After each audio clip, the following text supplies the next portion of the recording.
como parte desse seminário que prepara o PCB para o Seminário de Jovens Trabalhadores em São Paulo, o Bruno me pediu para falar um pouco sobre a crise do neoliberalismo e o impacto disso sobre a classe trabalhadora, em especial a juventude, né?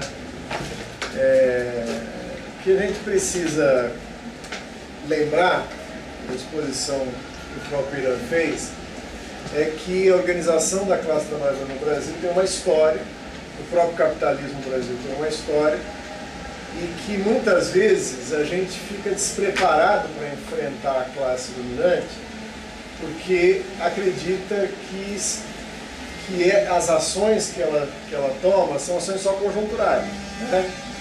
Aquilo é uma resposta imediata, uma ação conjuntural, e a gente perde um pouco a história. Quando a gente perde essa história, a gente se desarma, né?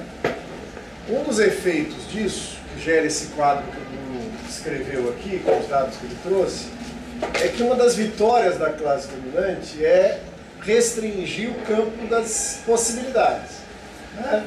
Ela restringe o debate. Então bota duas pedrinhas para a gente conversar e fala, bom, vamos debater. Aqui estamos numa democracia, ninguém vai impor nada a ninguém. Vocês podem escolher isso ou aquilo, né? E acidentalmente, né, deixa de fora as alternativas de fundo e deixa transparecer que o debate é um debate restrito às opções dentro da ordem, né? Isso acontece com o chamado neoliberalismo, né? O que é o chamado neoliberalismo? Porque a gente nunca concordou muito com essa categorização, né? A gente nunca acreditou muito que essa tal onda neoliberal, né, era algo mais de fundo. O termo neoliberal tinha uma função ideológica. Ele vinha escondendo certas coisas, né? Eu preciso localizar um pouco na história o que é esse movimento, por que ele se denominou de neoliberal, né? E por que há um risco da gente identificar o atual momento e a precarização que deriva dele como sendo algo associado a esse tal neoliberalismo. Por quê? Já vamos adiantar. Porque aí vai aparecer um diagnóstico que vem junto uma solução, né?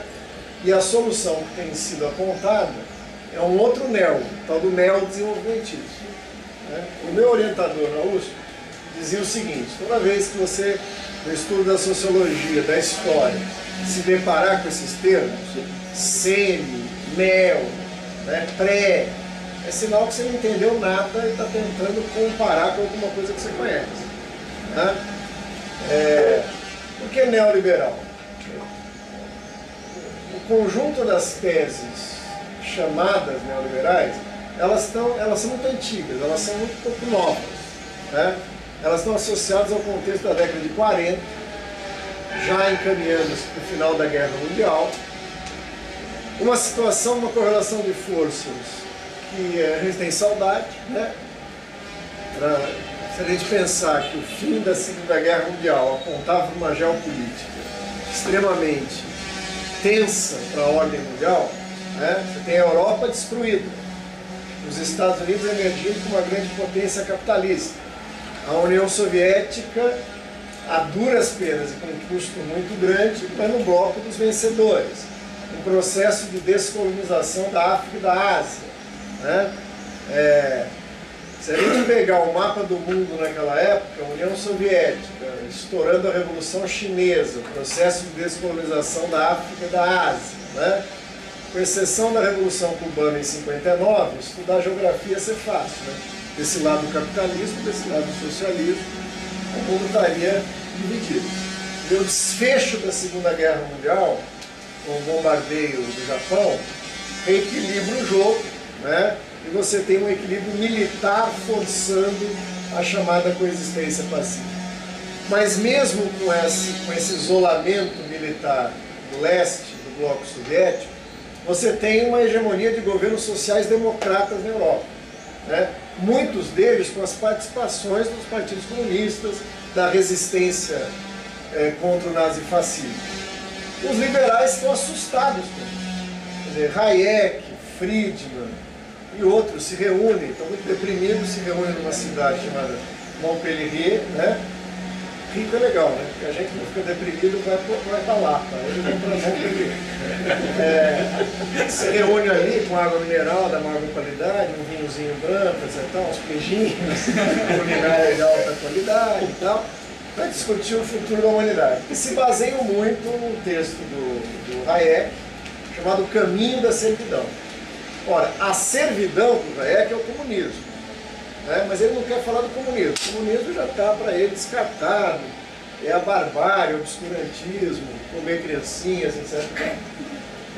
O problema é o caminho. Para ele, o caminho do comunismo, se não tomar cuidado, o caminho que levaria à servidão, o fim, a quebra da liberdade, era a social-democracia, né? Então, as teses neoliberais, elas surgem como um ataque à social-democracia. E qual que era a tese central da social-democracia, já quebrada na sua origem no movimento sindical, na organização dos trabalhadores, como um possível caminho alternativo do socialismo? Desfeitas essas ilusões, a social-democracia era a crença de que era possível manter a economia capitalista funcionando, ou seja, a propriedade privada dos meios de produção, as relações sociais de produção burguesas, e um Estado que, através de políticas distributivistas, iria, pouco a pouco, atenuando as desigualdades sociais no capitalismo, né? Quer dizer, então você tem aí uma suposição, um mito, né? Vamos montar esse mito para a gente entender, né?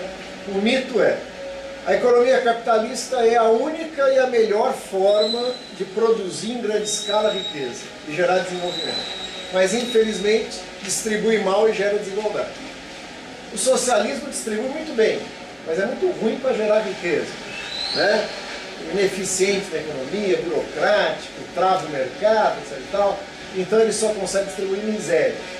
Qual que é a solução feita esse diagnóstico? Uma economia capitalista que produz riqueza e um governo, entre aspas, aí, milhões de aspas, socialista, distribuindo através de políticas públicas. Ora, Hayek, Friedman e outros, né, vão tecer uma crítica a isso, dizendo que esse tipo de ação quebraria a economia ocidental e abriria caminho para o socialismo, né?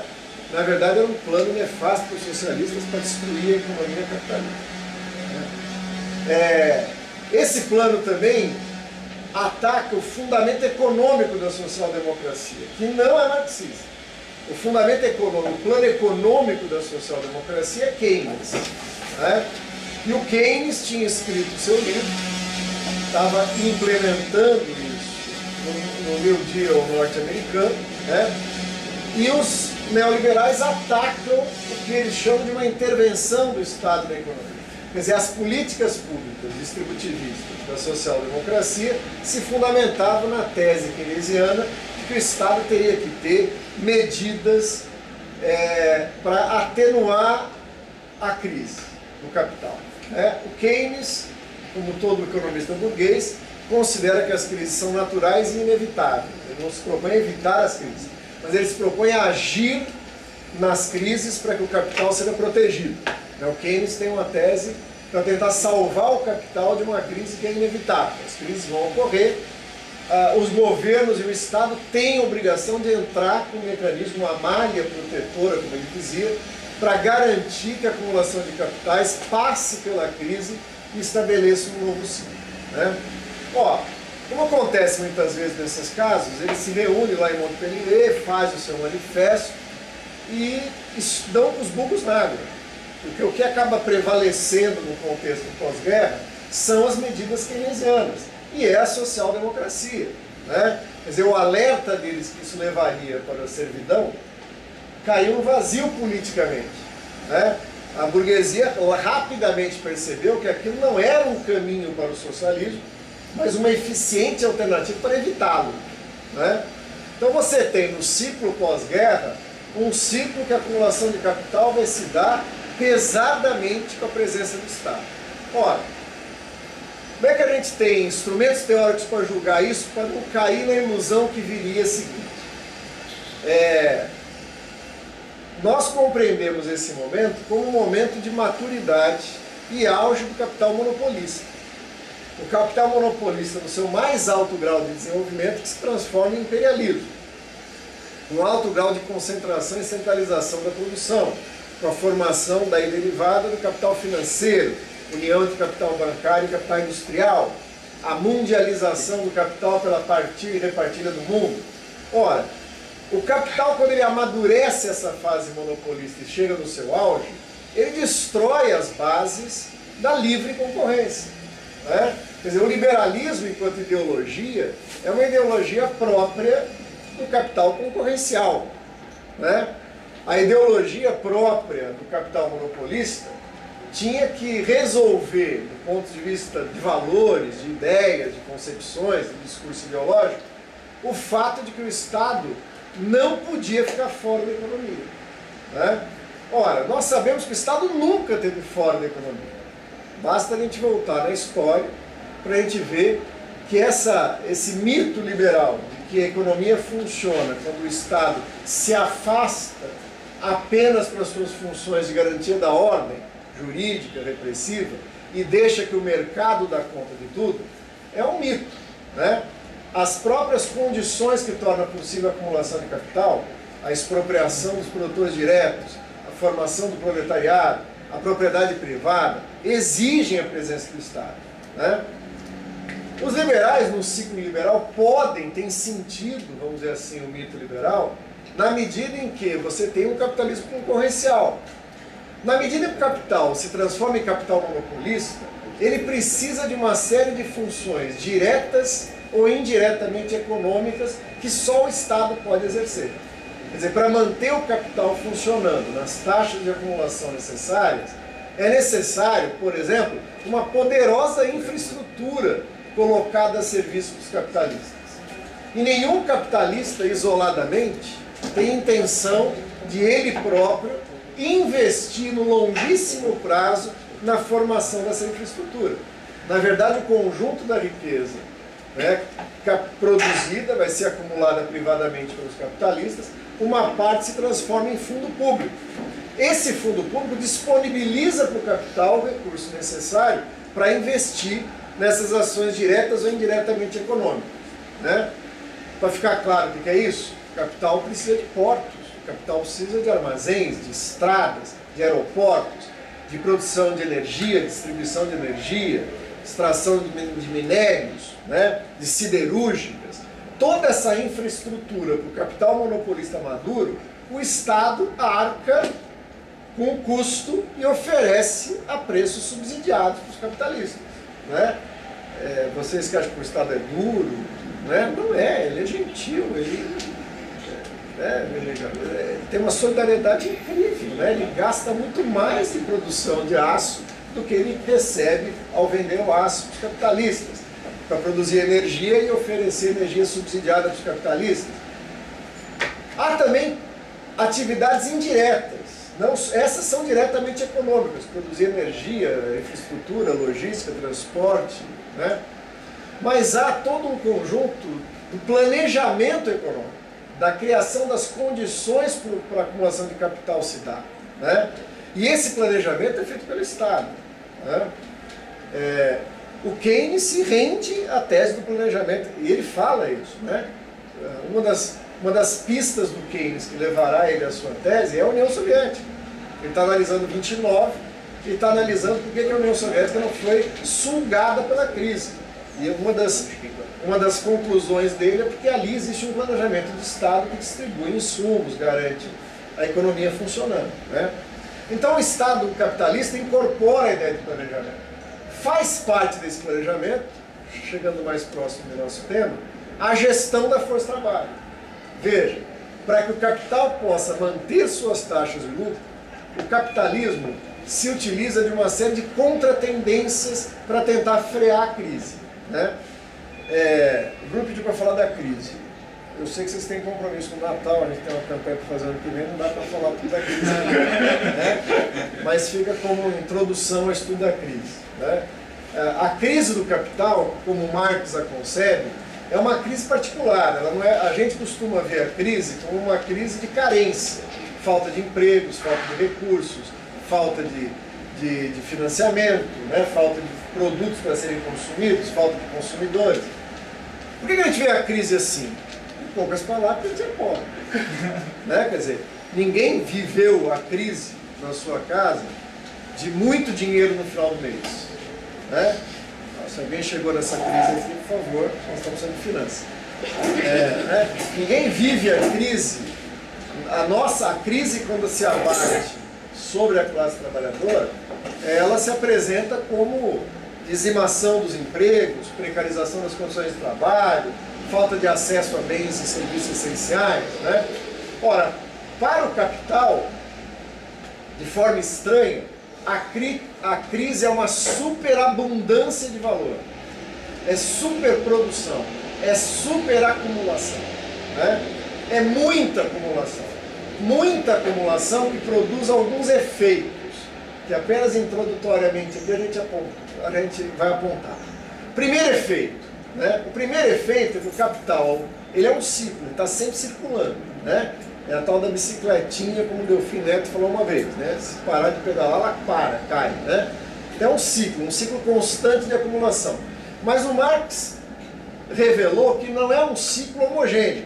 Não é que o capital sai ampliado desse lado, vendendo produtos e volta para produzir mais produtos. Quando ele volta, ele entra de forma diferente nos elementos que compõem o capital. Eles tendem a se investir e cristalizar mais em capital constante do que em capital variável. Mais em meios de trabalho, tecnologia, fábricas, do que em força de trabalho. Né? Por um motivo muito simples. É exatamente por isso que aumenta a produtividade do trabalho, né? Cai o valor unitário das mercadorias e permite aos capitalistas vencerem os ciclos de concorrência. Então não é uma opção. Né? Muita gente acha que isso é uma irracionalidade do sistema. Como é que resolve isso? O Senai vai dar curso para as pessoas aprenderem a investir certo e não estourar a crise. Não! Se você vai fazer um curso no Senai, ele vai te ensinar o quê? A chegar no final do mês, mas com mais lucro. E como é que chega? Produzindo mais, alcançando produtividade do trabalho maior, diminuindo os custos. É assim que o capital funciona. No longo ciclo, isso resulta numa queda na taxa de lucro. Né? Quando Marx apontou essa lei, uma lei científica, né, ele vai analisar os grandes ciclos, assim compõe o capital, vai cair em grandes ciclos os lucros. Ninguém acreditou, o pessoal ironizou, né? Aquele cara que influenciou o Gramsci, como é que ele chama? O hegeliano anterior, eu sempre esqueço o nome dele. O Croce, né? O Croce escreve um livro, Defesa do Materialismo Histórico, e fala: Marx é um gênio, acertou tudo, menos na lei tendencial da queda da taxa de lucro. Isso, infelizmente, por quê? Por que as pessoas têm a impressão que Marx errou nessa lei? Quando eles vão analisar os ciclos econômicos, eles veem as massas de lucro crescendo. Naquela tragédia toda que o Bruno deu esse quadro, tem que entender que o Bruno é um cara secretário, ele deu um quadro parcial. Nem tudo está terrível, as taxas, né, os lucros cresceram pra cacete no país. Né? Então, quando a gente olha, você vê a massa de lucros cresce. Aí o pessoal fala: bom, se a massa de lucro cresce, a riqueza acumulada nas camadas dominantes, cresceu, fala, bom, então os lucros cresceram. Aí que entra a genialidade do Marx. Os lucros crescem e a taxa de lucro diminui. Porque taxa de lucro é diferente de massa de lucro. Eu posso lucrar mais com menos taxa de lucro. Você deve estar pensando assim, mas então, tanto faz, né? Quer dizer, o que interessa é o tamanho do lucro, não é a taxa. Não é bem isso. A taxa é essencial, vou tentar entender. Se você pegar a Volkswagen do Brasil e um cara fazendo pipoca, a Volkswagen produzindo automóveis e o cara fazendo pipoca, ninguém tem a menor dúvida que a massa de lucro é maior na Volkswagen, né? Os acionistas da Volkswagen realizam um lucro monumental. O cara da pipoca realiza um lucro capaz de ele voltar lá e continuar produzindo pipoca no dia seguinte. No entanto, acreditem, a taxa de lucro é maior no carrinho de pipoca do que na Volkswagen. A taxa de lucro é a relação entre o capital investido, né? A divisão entre capital constante e capital variável, mas varia.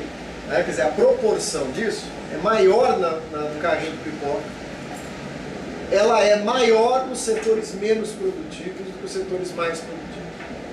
Esse mecanismo, levado ao máximo, quando o capital funciona na velocidade da acumulação, dos ciclos ampliados de acumulação, eles impulsionam o capital a ficar migrando de setores.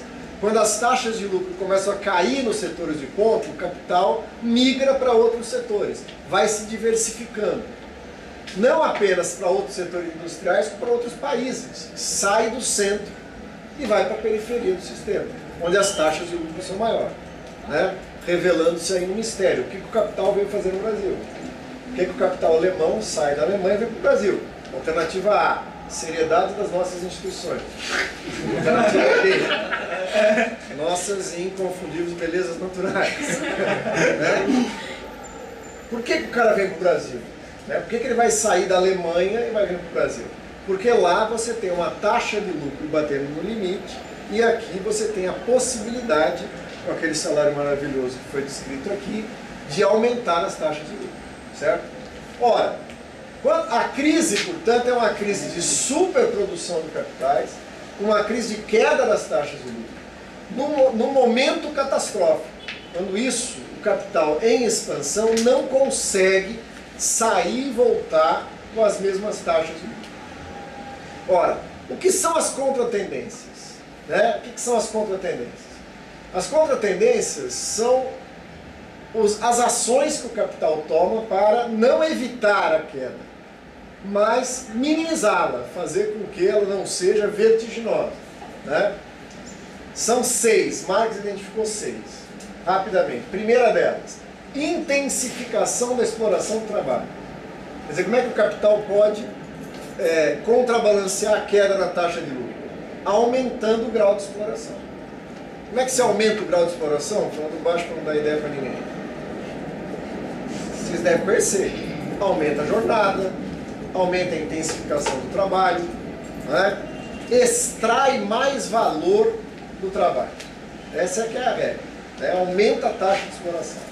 Segunda medida, rebaixa salários. Como é que rebaixa esses salários? Pelo método da honestidade, seu salário está baixado, né? Rebaixou, acabou. Ou por uma série de estratégias.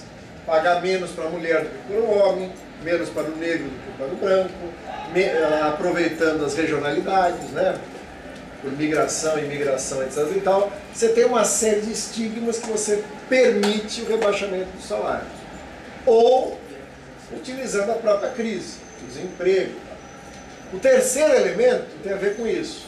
É a formação de uma superpopulação relativa. O que é a superpopulação relativa?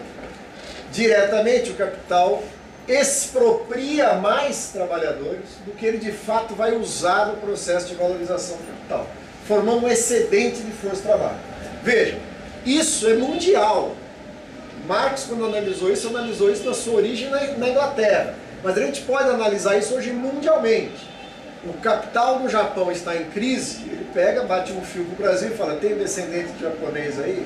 Querem vir para, né, os decassegas e tal, vão para lá pagar menos com o operário japonês. Então o Brasil é quase como se fosse um celeiro de superpopulação relativa do capital em crise no Japão. Né? A grosso modo, os mexicanos, não vamos nos alegrar, para os Estados Unidos todo mundo abaixo do Rio Bravo é mexicano, né?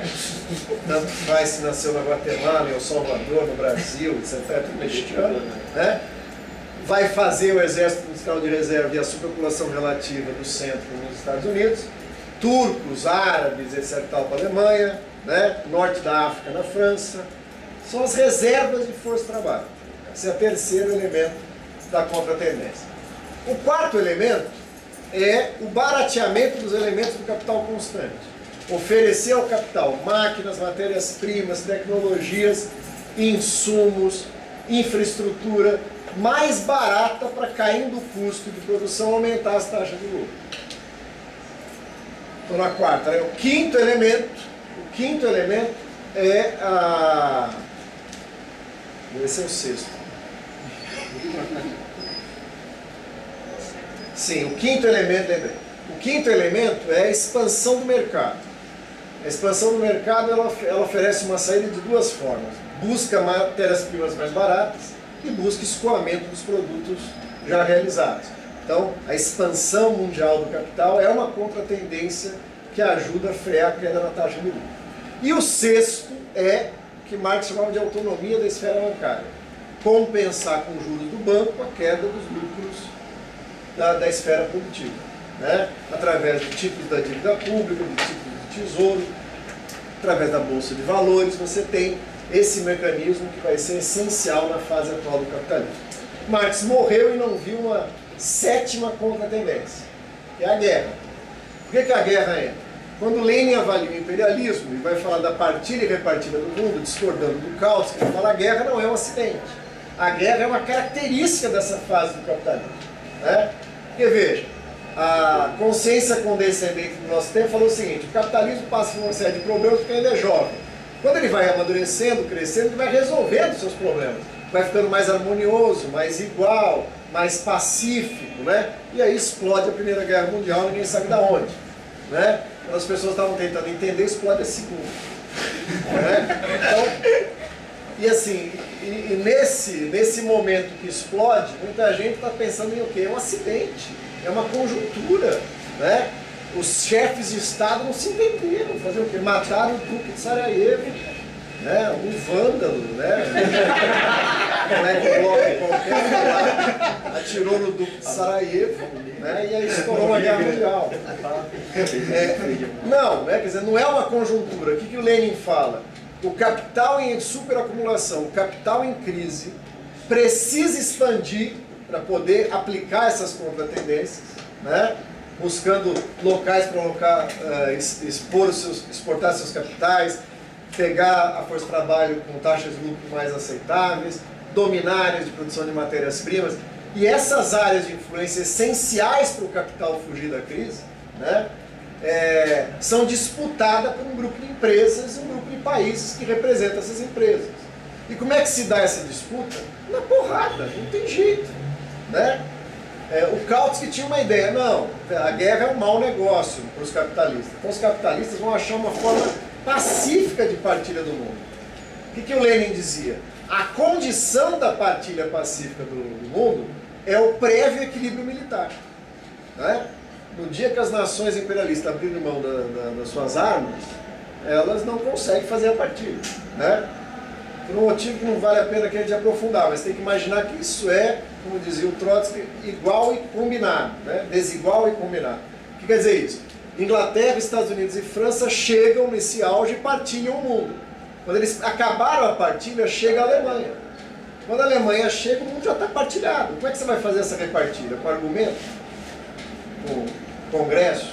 Com seminário? Né? Com a Liga das Nações? A pessoa com esse chapéu tal, sentando, entrando e saindo da porta para tentar fazer um acordo. Enquanto não sai o acordo, o que os capitalistas da Alemanha fazem? Deslocam o seu capital para a produção de armas, né? Porque sabe que o critério que vai decidir quem vai ficar com aquela área vai ser a guerra, né? Então a guerra é um fruto da constante partilha e repartilha do mundo.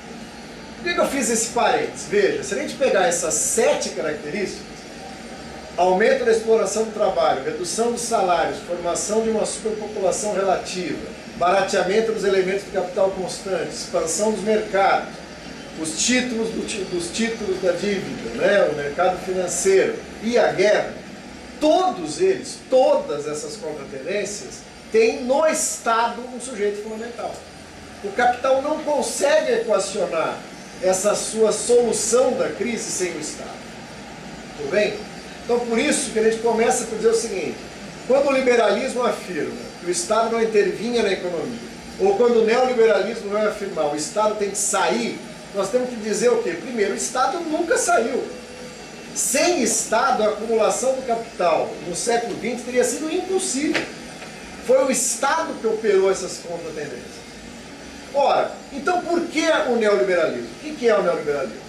Esse ciclo de acumulação em que o Estado operou essas contratendências, que é o ciclo fordista, né? Quer dizer, o Fordismo é uma resposta do capital para organizar a produção adequada a essa fase monopolista e imperialista, né? Isso tem um tipo de sindicato que lhe cabe. Veja, isso é uma coisa legal, pegando o que o Irã falou. A origem do nosso sindicalismo é um sindicalismo revolucionário, seja na vertente anarquista inicialmente, seja na proposta comunista. Esse sindicalismo foi destruído na década de 30. Esse sindicalismo foi destruído na década de 30. Para ser colocado no lugar um sindicalismo de Estado, um sindicalismo imposto pelo Estado, que tinha por pré-condição quebrar o movimento de base autônomo e revolucionário dos trabalhadores. Cria-se o sindicato oficial. O que é o sindicalismo fordista? O capital não quer negociar com os trabalhadores organizados autonomamente fazendo greve. Ele quer organizar por categorias. Então, o sindicato por categoria é um produto do fordismo.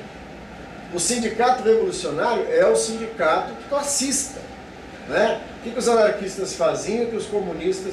Que aí o Irã também chamou atenção para isso, né?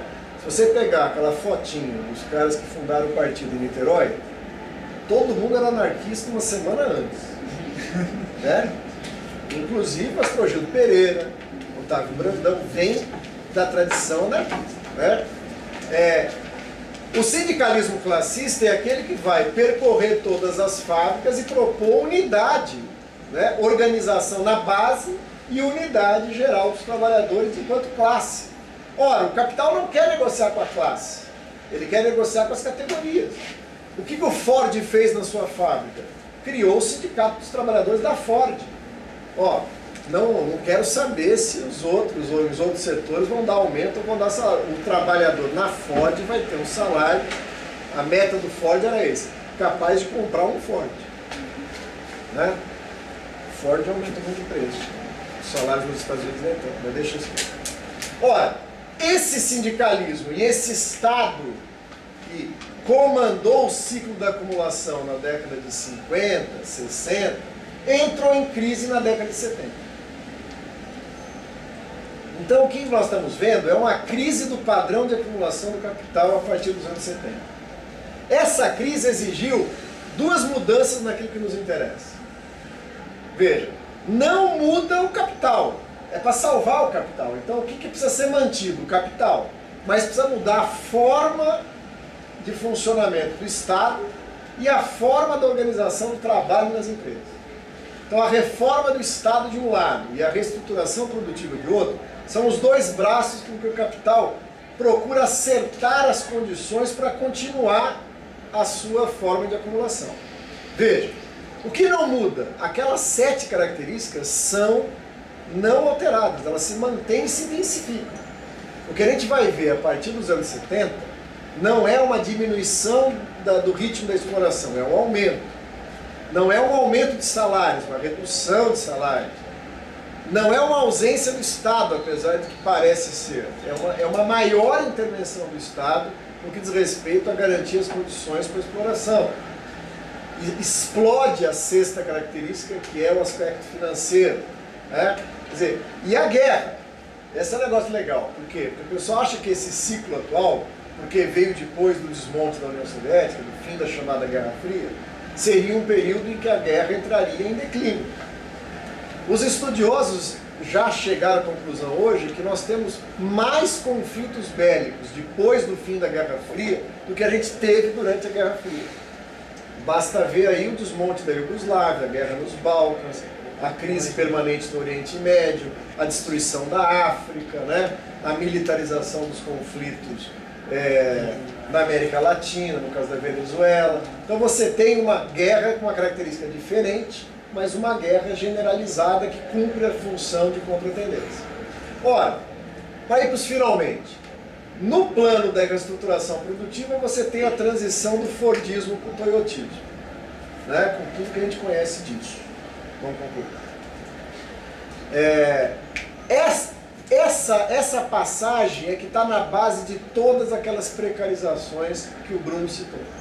Quer dizer, quando a gente olha o toyotismo, o que é o toyotismo? O toyotismo é a tentativa do capital garantir no seu núcleo produtivo, que ele chama de área core das empresas monopolistas, que é a produção do valor, ela vai concentrar ali, é quase como se houvesse uma regra. O capital vai investir onde gera valor. Tudo que é trabalho improdutivo para o capital, ele joga para fora. o que vai gerar o festival das terceirizações. Ao fazer isso, não tem o tempo de desenvolver, ele produz uma chamada acumulação flexível. Elimina estoques, faz o just-in-time, faz o controle de qualidade, faz uma série de mecanismos que exige uma racionalidade da produção para evitar qualquer ponto onde se perca valor. Essa que é a questão, né? Tanto o just-in-time, como a internacionalização do sistema, a conexão com o capital financeiro, exige controle e fluxo de informações. Daí que cresce, tanto para poder pedir produtos, distribuir produtos, aceitar pedidos, fluxo de capitais. Portanto, o controle de informação e o fluxo dessa informação, daí essa centralidade dos call centers, tudo isso que vai gerar, né?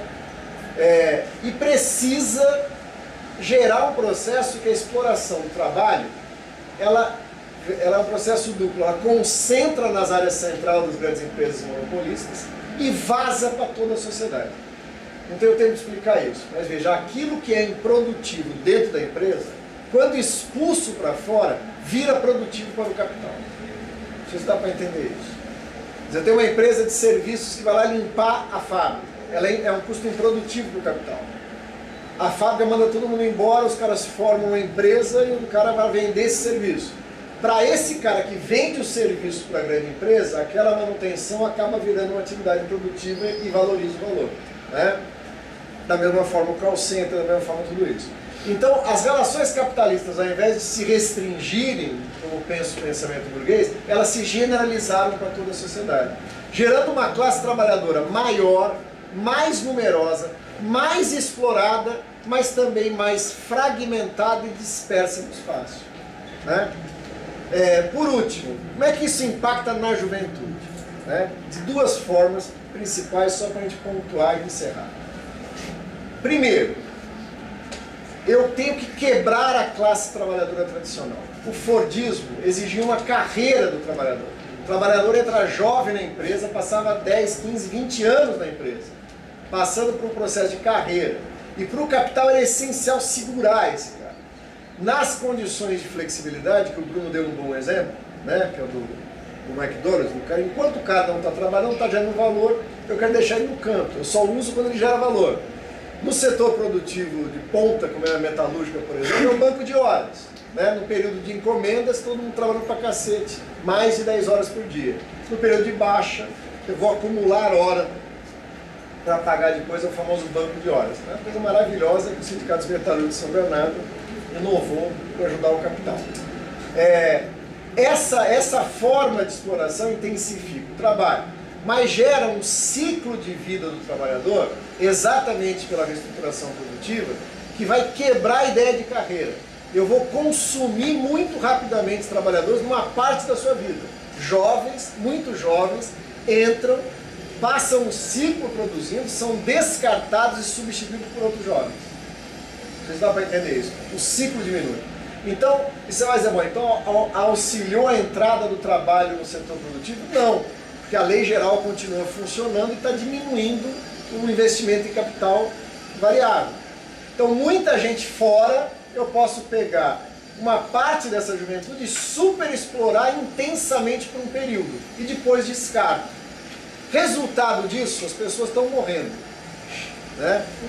O grau de intensidade da exploração nessa fase da vida, o cara está inabilitado para o trabalho com 8, às vezes menos, 5, 6 anos de trabalho, ele já tem uma lesão de esforço repetitivo que vai inviabilizá-lo pro resto da vida. Como ela não vai se manifestar imediatamente, mas depois de um tempo, ele é demitido, passa 1 ano, 2 anos, aparece a doença, e aí é problema seu, não tem nada a ver com isso, vai se curar, né? Por outro lado, eu retardo a entrada no trabalho da juventude. Eu crio um hiato entre a formação e a entrada no mundo do trabalho. Eu aumento a adolescência. Veja, por que eu estou falando isso para encerrar? Porque isso exige a entrada do Estado. Por que isso exige a entrada do Estado? Não é que o neoliberalismo fez uma crítica e agora a gente vai virar neodesenvolvimentista com a entrada do Estado. Por que o ciclo atual exige a entrada do Estado? Quem vai segurar esse bando de jovens que atrasou a entrada no trabalho? Quem vai segurar esse bando de gente que não consegue nem segurar a caneta depois porque está com lesão de esforço repetitivo? É o Estado.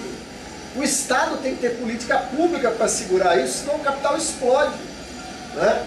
Por isso o ciclo chamado neoliberal vai dar lugar para um ciclo chamado de neodesenvolvimentismo, uma retomada da intervenção do Estado. Não é para executar políticas públicas, é para viabilizar a acumulação de capitais na moderna sociedade do capital. Para isso, o ciclo petista serviu como uma luva. O PT é aquele que operou a reentrada do Estado, políticas públicas, para segurar a miséria absoluta de um lado, os níveis de salários rebaixados, garantir, vamos vincular os assuntos, vaga nas universidades. Por quê? Porque quando tem vaga na universidade, atrasa a entrada no mercado de trabalho. Vaga na universidade para nunca entrar no mercado de trabalho, o cara faz um curso daqueles do Reúne, não vai ter emprego nunca na vida, né? A UFRJ é um curso de especialista em segurança, para combater o terrorismo internacional. Tá? Então, veja, evidente que a juventude vai arcar com o maior custo dessa forma. Né? Quer dizer, a crise do Estado, a reestruturação produtiva, o retardamento da entrada no trabalho, o adoecimento precoce, o fim das carreiras, quebra a expectativa de vida da juventude. Não é estranho que ela é o principal protagonista da crise e das rebeliões que estão sendo tomadas pelo mundo afora aí. Seja por aquele extrato que nunca vai entrar no trabalho, seja por aquele extrato que entrou e está subexplorado, seja aquele extrato que está expulso do mercado de trabalho e doente, dependendo de políticas públicas. Né?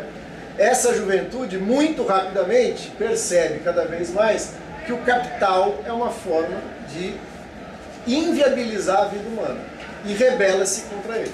Num primeiro momento de forma desorganizada, apenas reativa, mas cada vez mais unificada, politizada, apontando para uma perspectiva de mudança.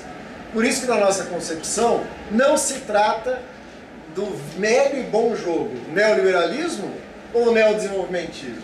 Que tipo de neodesenvolvimentismo queremos? Não. Neoliberalismo e neodesenvolvimentismo são duas estratégias para problemas diferentes do capital e dos seus problemas. Para nós se trata da contraposição de neoliberalismo e desenvolvimentismo capitalista desse lado e socialismo como alternativa. A única maneira de enfrentar isso é quebrar a ordem capitalista e construir uma alternativa socialista. Felizmente o nosso partido já descobriu isso. Talvez ainda a classe trabalhadora não. Essa é a nossa tarefa.